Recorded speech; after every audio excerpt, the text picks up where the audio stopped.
আসসালামু আলাইকুম। সবাই কেমন আছেন? আপনাদের সাথে আছি আমি মা মেয়ে ঘরোয়া ব্লগ। দূরে এবং কাছে আমার প্রাণপ্রিয় ভাই ও বোনেরা, আপুরা, বন্ধুরা যে যেখানে আছেন আশা করি সবাই ভালো আছেন, সুস্থ আছেন এবং নিরাপদে আছেন। আপনাদের ছোট বড় সবারও দোয়া এবং ভালোবাসা আলহামদুলিল্লাহ আমিও আমার ফ্যামিলির সবাইকে নিয়ে ভালো আছি। তাই আজকে একটা ভিডিও নিয়ে এসেছি। ভিডিওটা আমার কলিজার ভাই ও বোনেরা, আপুরা, বন্ধুরা যে যেখানে আছেন সবাই ধৈর্য সহকারে মনোযোগ দিয়ে দেখবেন যে আমার ভিডিওটাতে কি কি আছে। আর আসলে ভিডিওটা কিন্তু একদিনকার ভিডিও না, ২-৩ দিনকার ভিডিও একসাথে করে আমি ভিডিওটা আজকে ভয়েস দিলাম। তাই যেহেতু আমি গ্রামের বাড়িতে আসছি, তাই ভাবলাম যে আসছি যেহেতু, তাই সিজনটা ভালো আছে, তাই আমি বাড়িতে একটু কাজ ধরি। তারপরে কি করলাম যে প্রথম শুরু থেকেই আমি কিছু ইট ভাঙ্গায় নিলাম। কারণ হচ্ছে এগুলো হলো পুরান ইট আর নতুন ইট মিলায়া কিছু ইট ভাঙ্গায় নিলাম। কারণ বাড়ির কাজ ধরলে তো ইটের খোয়া লাগবে আগে। তাই ভাবলাম যে যেহেতু ইটের খোয়া লাগবেই, তাহলে পুরান নতুন মিক্স করে কিছু ইট ভাঙ্গায়ে নিই। তারপরে এই তো কিছু ইট ভাঙ্গায় নিতেছি, মিশিং আসছে বাড়িতে। আর মিশিং আসছে, তারপরে ভাবলাম যে যদি একটু ভিডিও না করি কেমন হয়। তারপরে একটু ভিডিও করে আর ওখানে দেখতেছেন ওগুলা সিলেকশন বালু, তাই বালুটাই না এখানে রাখা হয়েছে। আর এই যে আমি আবার আ আমি আবার ভাবলাম যে একটু ভিডিও করে নেই। ভিডিও করলে অবশ্যই ভালো লাগবে। আর যদিও যদিও ভালো লাগবে, আর আসলে অত ভালো করে ভিডিওটা করতে পারিনি। এগুলো হলো সিলেকশন বালু। তাই আর এখানে আমরা খোয়াগুলা সব রাখবো। আর যেহেতু অনেক খোয়া তো, তাই এভাবে নেট দিয়ে রাখলে খোয়াটা মানে যত্ন সহকারে ভালো থাকবে। মানে আর চারদিকে ছড়ায় ছিটে যাবে না। আর যেহেতু এটা একটা বাগান, বাগানের এক সাইড মানে রোডের এক সাইড দিয়ে তো বাগানটার সাইডে রাখলাম। এখানে মানে যদি সারা মাসও থাকে তাহলে কোনো অসুবিধা হবে না। তাই সেজন্য এভাবে করে আমি লোক নিয়ে এই যে নেটগুলা দিয়ে বেছার দিয়ে ভান দিয়ে রাখলাম। আর খোয়াগুলা ছড়ে ছিটে কোনো দিকে যাবে না। আর নষ্ট হবে না, যত্ন সহকারে থাকবে। আর কিছুর মানে আধলা ইট আছে, ইটগুলো ভেঙে ফেলতেছি। কারণ হচ্ছে এগুলা আসলে যদি না ভেঙে ফেলি তাহলে এদিক ওদিক হয়ে যায় আর নষ্ট হয়ে যায়। আসলে পয়সার জিনিস নষ্ট করা তো ঠিক হবে না, তাই না বন্ধুরা? তাই সেজন্য আর নষ্ট করলাম না। একবারে আদলা পুরানিটা হলো আমার বাড়িটা আগে, মানে আমার ঘর ছিল টিন শেড বাড়ি। আ টিন শেড বলতে চারপাশে পাকা ছিল, উপরে টিন ছিল। তাই সেই পাকাগুলা ইট, মানে পুরান ইটগুলা আমি লোক দিয়ে উঠিয়ে ফেলেছি। কারণ হচ্ছে উঠিয়ে ফেলার কারণটা হচ্ছে কি জানেন? ওগুলা মাটির নিচে রাখলে তো কোনো লাভ হবে না। তাই সেজন্য আরকি। আর এগুলা যেহেতু মাটির নিচে মাটি খুদতেই হবে, তারপরে খুদছিল। খুদে তারপরে আরকি পুরান ইটাগুলা উঠে ফেলছে। আর এই তো এখন পুরান নতুন ইটা সবগুলা মিক্স করে এগুলা বাঙ্গানো হবে। এখনো কিন্তু আরো অনেক মনে হয় যে আছে, সেগুলো আর ধরা হয় নাই। আর এই তো পুরান ইটা, আর আজকে যেহেতু ইটা ভাঙানো হয়েছে, যেমন কাল থেকে আবার কাজ শুরু হয়ে যাবে। আর এই তো কিছু বাজার নিয়ে আসছিল, তা এগুলা কুটে কাটে বেছে নিতে আছে সবাই মিলে। আর এই তো রুটি বানাইতেছে, আমাকে সুমাইয়া বিবি রুটি বানাইতেছে। কারণ হচ্ছে তাই লোকেরা তো খাবে, তাই তাদের জন্য রুটি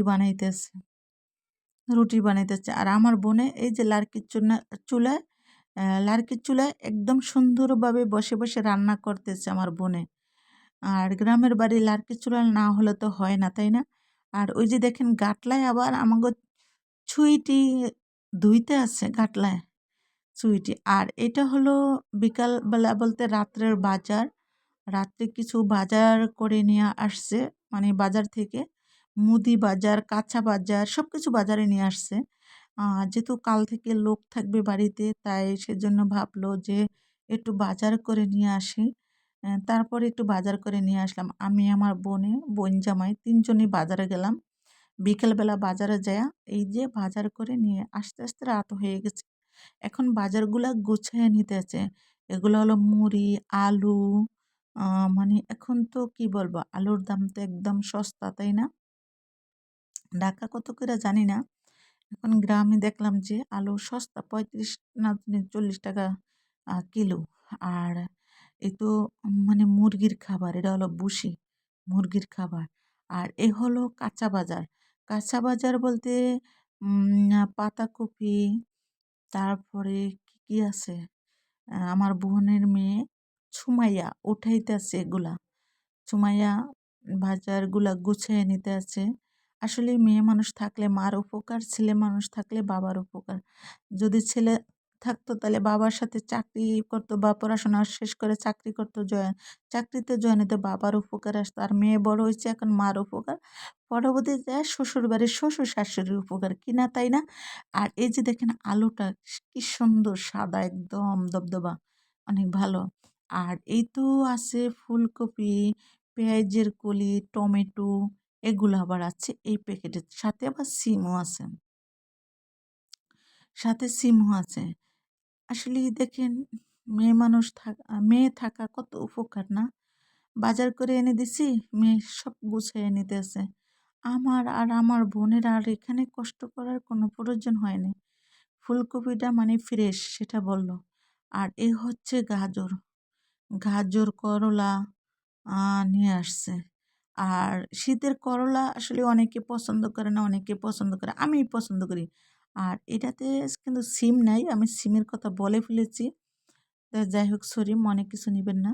আর এই হলো করলা আর টমেটো। করলা খেতে করলাম অনেকটা টেস্ট, বলতে কে কে করলা আমার মতো পছন্দ করেন বলেন? যেহেতু আমি শীত করলা খাইতেছি, বলতে শীত করলা। আর এই হলো টমেটো, এই হলো টমেটো। আসলে ভয়েসটা দিতেছি, একটু শরীরটা ভালো লাগতেছে না। আসছি বাড়িতে, অনেক দিন হয়ে গেল, কিন্তু বাড়িতে আসার পরে শরীরটা অতটা ভালো ছিল না।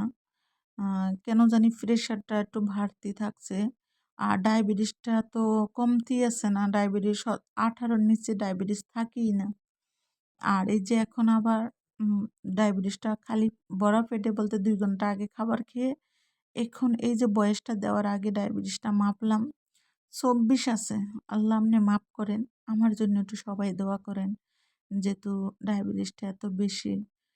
কিন্তু আজকে বলতে কি, আজকে সারাদিনে একবেলা খাইছি, একবেলা তাও ভরপুর খাই নাই। দুপুরে যাই হোক ভরপুর খাই নাই, আর মিষ্টি জাতীয় কোনো খাবারও খাই নাই। তারপর আজকে ডায়াবেটিসটা 24। তাই সবাই আমার জন্য দোয়া করবেন, যেহেতু আমার ডায়াবেটিসটা যে তাড়াতাড়ি ভালো হয়ে যায়। আর যেহেতু আমি অপারেশনের মানুষ, তাই ডায়াবেটিসটা বেশি থাকলে অনেকটা খারাপ লাগে, শরীরও অনেক খারাপ লাগে। আর এই তো মানে তেল আনছিলাম, তো তাই ভাবলাম যে মিস্ত্রিরা আছে যেহেতু, তাই বেশি তেল টেল লাগবে। তারপরে কি করলাম যে জারের করে কেজি হিসাবে তেল আনলাম। আর 2টা চালের বস্তা আনলাম, 25 করে করে 50 কেজি, 2টা চালের বস্তা আনলাম। চিনি ও যে মিস্ত্রি করে চা খাওয়াইতে হয়তো, তাই তাদের জন্য। আবার এই সরষা তেল কিন্তু মিস্ত্রির লাগে, মিস্ত্রিরা কাজের শেষে সরষা তেল ব্যবহার করে। আর এই যে 2টো লাউ আনলাম, লাউ 2টা একদম কচি লাউ, কিন্তু দেশে আসার পরে লাউটা খেয়ে বেশ মজা পেয়েছি।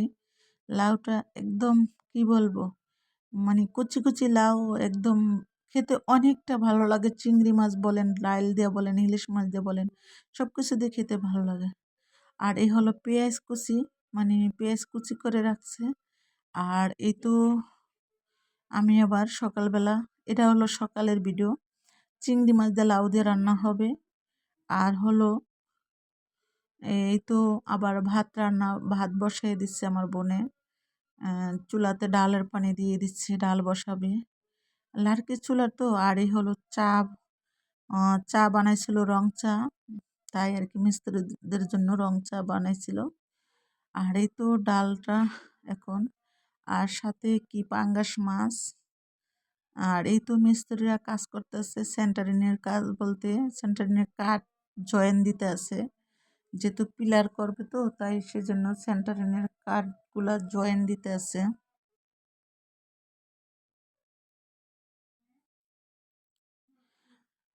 সকালবেলা, সকাল সকাল কাজে জয়েন হয়ে গেল মিস্ত্রিরা।